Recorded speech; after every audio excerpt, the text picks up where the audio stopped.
Hello and welcome back, my friends. Today I've got a special treat for you. I'm going to be sharing with you a fertilizer that you can put together quickly and easily. It's cost effective.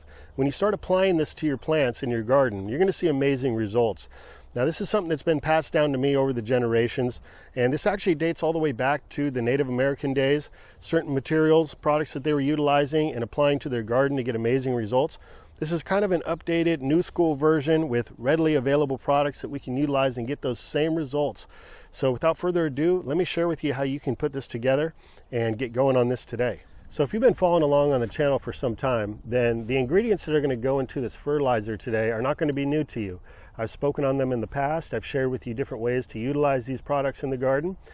Just 2 products and some water is all it's going to take. But I've never shared with you this specific blend on camera before. This is a first. So what we have here first off is some liquid kelp. This is a seaweed in liquid form, very high in minerals. It's also high in natural sugars, which benefit plants in 2 ways.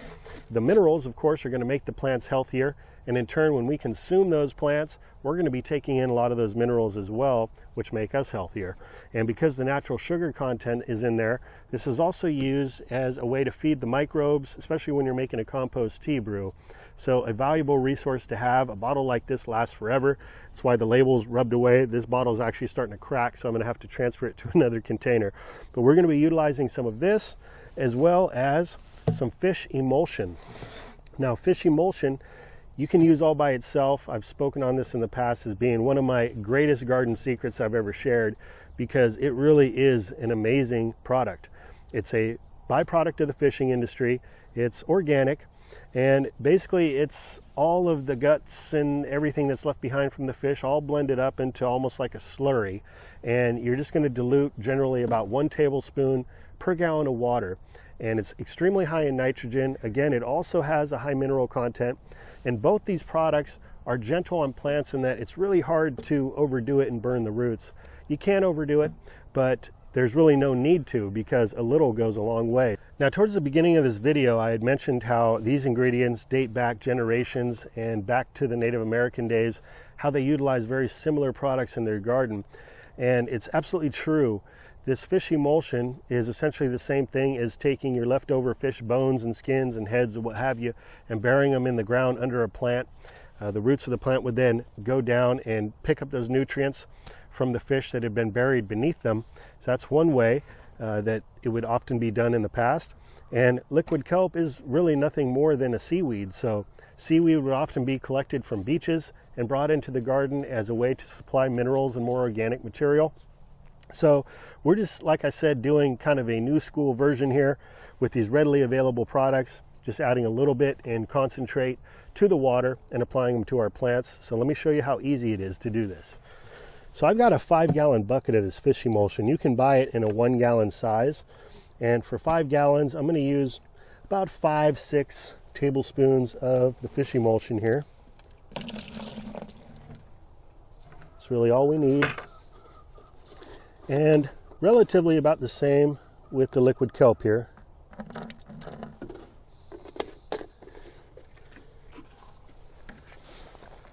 That's what it looks like. Now, you could just use tap water and dilute this and apply it to your plants. You're still going to get amazing results, even with the chloramine and the chlorine that may be in your water. But it's not the best option. So if you do have collected rainwater, if you have pond water, well water, those are all going to be better. But for sake of convenience and for what most people have available, I'm just going to show you. This is how I've done it for years as well. I'm going to add in the tap water.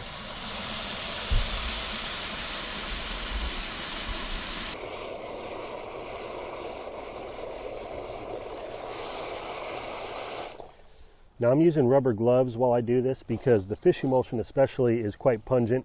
I don't want to get it on my skin. But as you can see, with just a little bit of product, we've made about 5 gallons of fertilizer juice now that we can apply to our garden. So the first way I'm going to share with you, you can use a watering can, or you can just use some sort of a little scoop or measuring cup like this, and just head over to your plants and give them some fertilizer. Here we've got the garlic patch. I'm telling you, a little bit of this stuff really goes a long way. And this is especially helpful if you have a plant that looks like maybe it's not doing so well and it could use a little bit of nutrition. You give it some of this and it's going to perk up immediately. Now it's important to note, if you are applying this on an edible food crop, like these greens here, you're going to want to thoroughly wash them, obviously, before you consume them if you're pouring this juice right on top. And the other way is to do a root drench, like I'm doing around these goji berry plants here.